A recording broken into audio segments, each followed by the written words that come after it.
भारत की आज़ादी की लड़ाई लड़ने वाले क्या आतंकवादी थे? फिलिस्तीन की आज़ादी के लिए लड़ाई, फिलिस्तीन की आज़ादी की लड़ाई हमास लड़ रहा है, क्या वो गलत कर रहा है?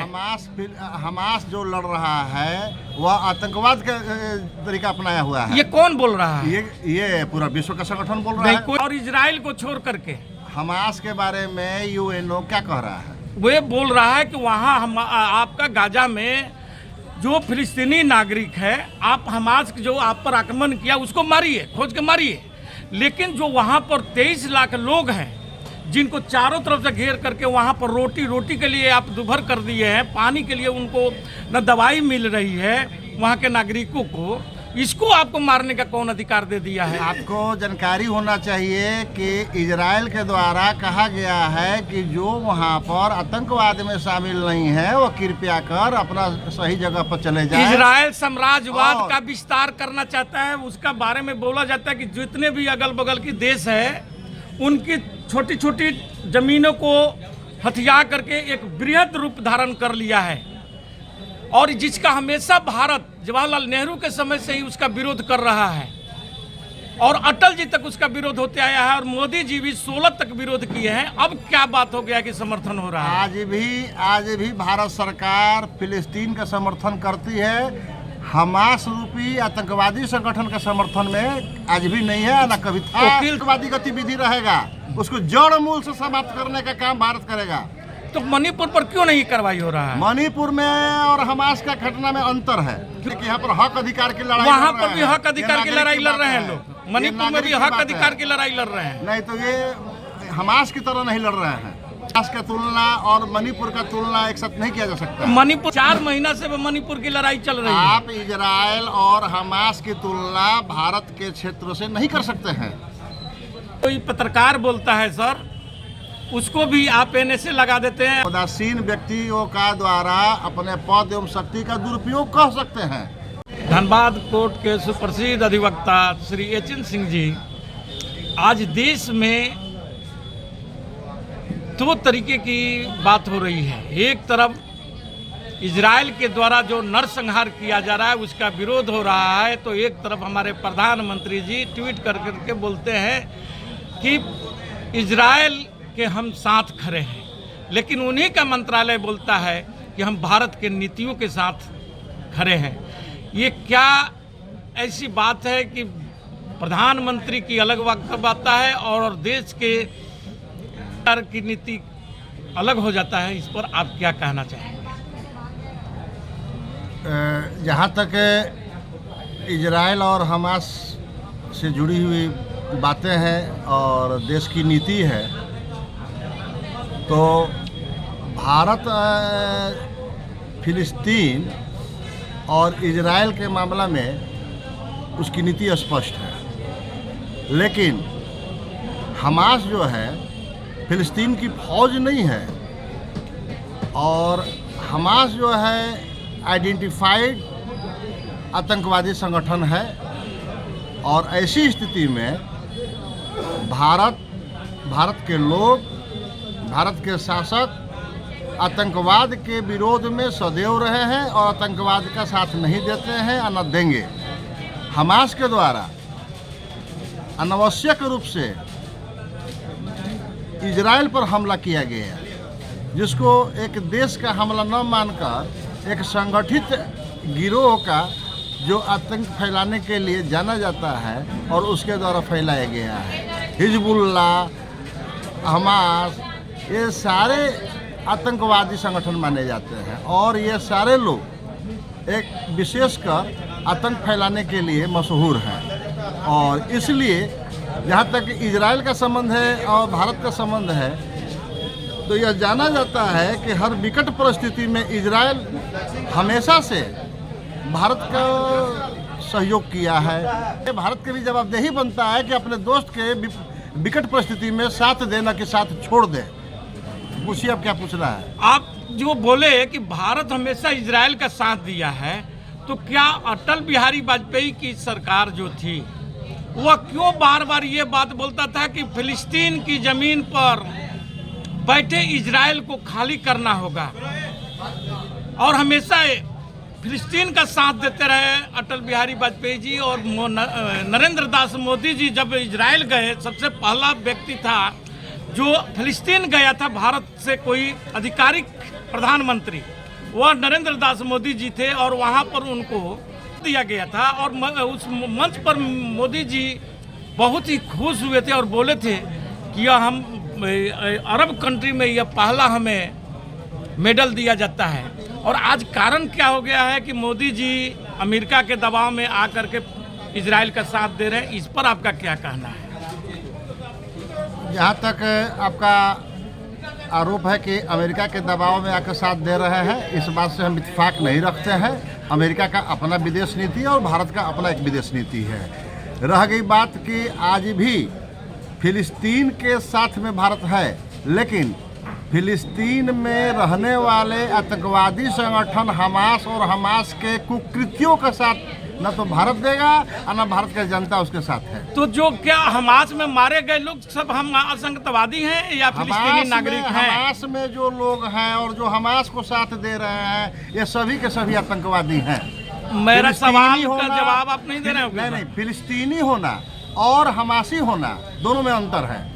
फिलिस्तीन के नागरिकों के साथ हमारा संवेदनाएं हैं, लेकिन हम आतंकवादियों का साथ नहीं है, आना हमारा देश है। मेरा आतंकवादी संगठन या ये सरकार के द्वारा बोली जा रही है, अमेरिका द्वारा या यूरोपीय देश के द्वारा हमास को आतंकवादी संगठन घोषित किया जाता है। क्या भारत सरकार इसको हमास को आतंकवादी मानता है? भारत सरकार और विश्व का सरकार आतंकवादी को आतंकवादी ही मानता है। तो फिर मोदी जी जब 2016 में गए थे तो हमास को क्यों कहाँ गए थे? और फिलिस्तीन को वहाँ पर 2016 में कहाँ गए थे? हमास के घर गए थे। गाजा गए थे। गाजा जाना और हमास के पास जाना दोनों में अंतर है। गाजा जाना और हमास के जाना, हम गाजा में हमास नामक संगठन जो चल रहा है वो संगठन आतंकवाद का संगठन है। और गाजा में कभी भी हमास के पास में मोदी जी हो या देश का कोई भी नेता हो कभी नहीं गया है। हमास कौन है? हमास कौन है सर? हमास एक आतंकवादी संगठन है। और वो कहाँ से आया है? ये कहाँ से नहीं आया है।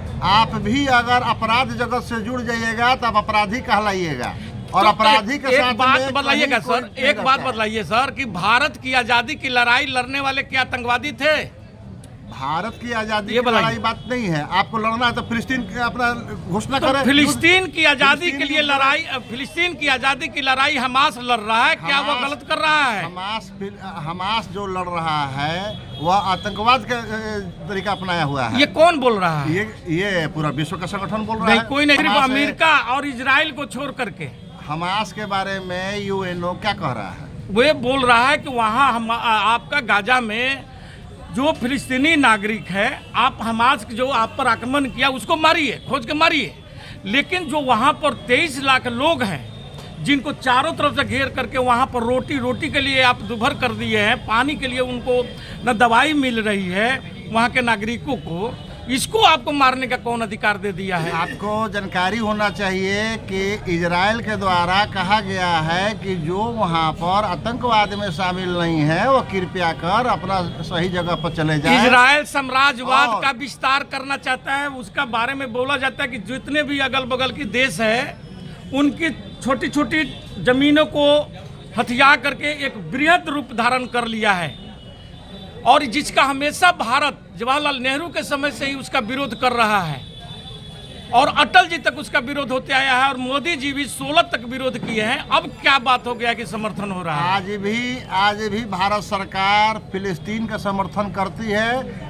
हमास रूपी आतंकवादी संगठन के समर्थन में आज भी नहीं है, ना कभी था। वकील साहब, और हो सकता है कि भविष्य में भी नहीं रहेगा। वकील साहब, एक लाइन का हमको जवाब दीजिएगा कि क्या भारत की आजादी की लड़ाई लड़ने वाले लोग आतंकवादी थे?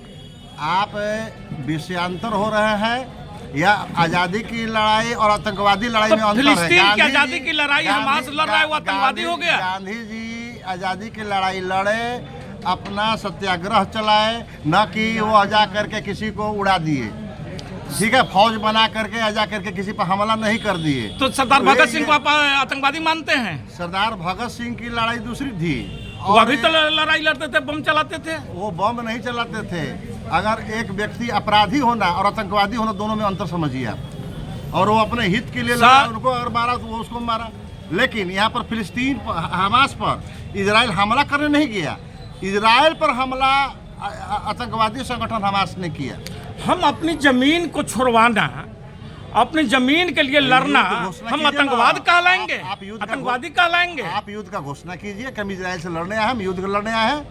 आपको युद्ध लड़ना है ना? हमारे जमीन भी कब्जा करिएगा, हम पर शासन भी करिएगा और हमें आतंकवादी भी बोलिएगा। आपको युद्ध लड़ना है ना, तो युद्ध का घोषणा कीजिए कि इजराइल हम तुमसे युद्ध करेंगे, फलाना दिन तैयार रहना, हम आएंगे। ये होता है युद्ध।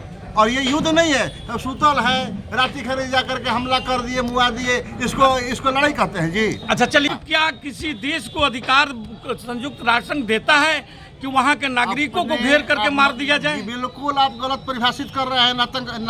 नागरिकों के ऊपर हमला नहीं किया जा रहा है, आतंकवादियों पर हमला किया जा रहा है। इसका मतलब है, या तो वकील साहब आप पूरे कहानी को नहीं देख रहे हैं कि वहां पर किस ढंग से बम वर्षा किया जा रहा है और 50,000 से ऊपर उस पर बम वर्षा किया जाता है और 23 लाख लोगों की वो आबादी, मतलब बोला जाता है कि विश्व में सबसे संकुचित स्थान जहां पर इतनी आबादी रहती है और वहां पर 50,000 बम चलाना, क्या आतंकवादी पर चलाना कह सकते हैं आप? आपकी जानकारी के लिए बता दिया जा रहा है कि जहां पर आतंकवादी लोग छद्म रूप धारण किए हुए हैं और उस पर हमला होगा ही। 50,000 हो रहा है तो कम हो रहा है, ज्यादा मात्रा में होना चाहिए और इजराइल करेगा। तो क्या मणिपुर पर भी भारत सरकार को वहाँ पर बम वर्षा करना चाहिए? मणिपुर की समानता इजराइल से नहीं किया जा सकता और हमास पे। क्या आपकी बात के हिसाब से सर ये बताइए कि वहाँ पर भी, मणिपुर में भी आतंकवादी गतिविधियां हैं, वहाँ पर नक्सलाइट का एरिया है, तो क्या वहाँ पर भी हमारी सरकार को बम वर्षा कर देनी चाहिए? हम आपसे सहमत नहीं है कि आतंकवादी गतिविधि है, लेकिन जहाँ भी आतंकवादी गतिविधि रहेगा उसको जड़ मूल से समाप्त करने का काम भारत करेगा।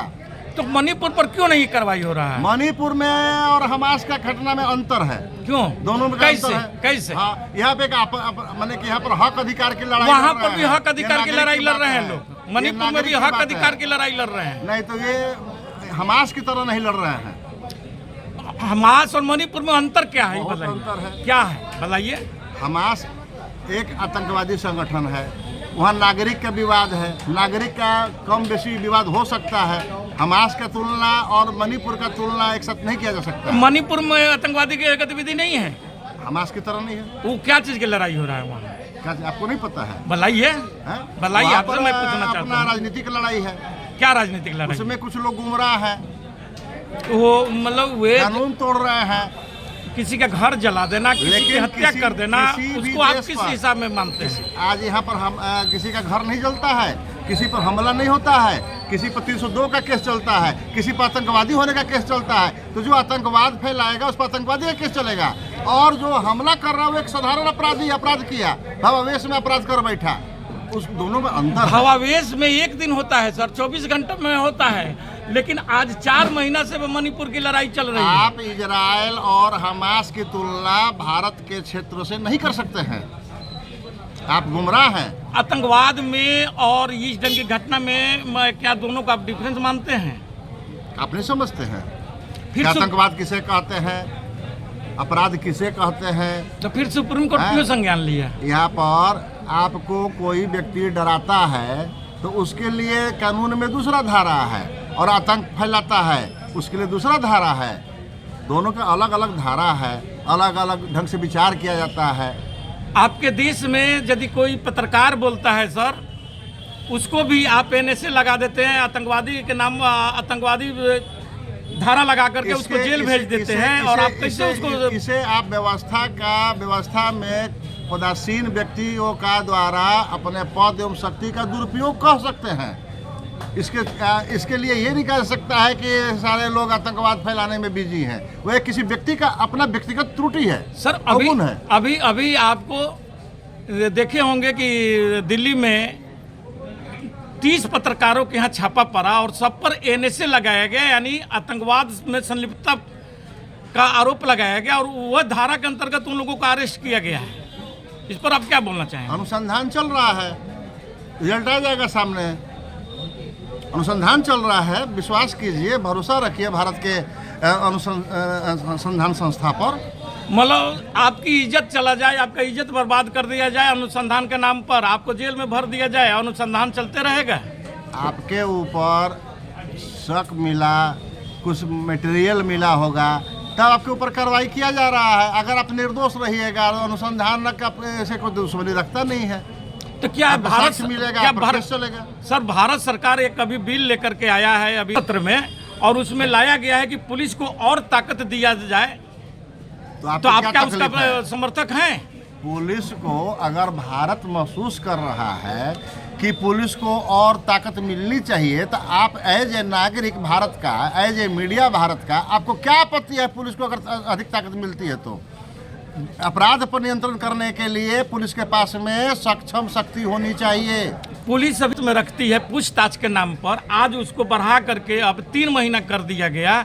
इसको आप यानी कि किसी भी निर्दोष व्यक्ति से आपको जानकारी का अभाव है जी, तो उसको क्लियर कर 24 घंटा के लिए पूछताछ के लिए पुलिस को ताकत दी गई है। 24 घंटा से अधिक अगर रखा जाता है तो आपके परिवार को, आपको, लोगों को या अधिकार है कानूनी। अभी इसके तो हम गलत हैं या आप गलत हो रहे हैं सर? नहीं, पहले आप कानून जानिए, पहले जो अभी का बिल पास हुआ है, पहले बिल पास हुआ है, सामने आने दीजिए, देखा जाएगा। लेकिन अगर 24 घंटा से अधिक पूछताछ की जा रही है तो आपके परिवार का हक, अधिकार बनता है कि बड़िया पुलिस को सूचित करें। बड़िया पुलिस नहीं सुन रहा है तो न्यायालय में जाकर सूचित करें। न्यायालय आपके पत्र पर, आवेदन पर कार्रवाई करेगी, पुलिस रिपोर्ट मांगेगी। आप पुलिस पर मनगढ़ंत रूप से आरोप लगा करके पुलिस को छवि खराब नहीं कर सकते हैं। मतलब आपके कहने का मतलब है कि आप जांच के नाम पर किसी परिजन को आप ले जाकर के इनकाउंटर कर दीजिए और हम थाने और कोर्ट की चक्कर लगाते रह जाएं, है ना? इनकाउंटर करना का जो आरोप आ रहा है, तो इसका अगर कहीं कोई इनकाउंटर किया है तो मैं पहले भी बोल चुका हूं कि वह व्यक्ति का अपना कमी है जो अपने शक्ति का दुरुपयोग किया है। इसके लिए आप कानून में जाइए, कानून है उसके लिए, आप आवाज उठाइए। अच्छा सर, आपको राहत मिलेगी। अच्छा, बहुत बहुत धन्यवाद वकील साहब, आपने हमारे न्यूज को इतना समय दिया है। आपने भी बहुत जय हिंद, जय भारत। जी, जय हिंद।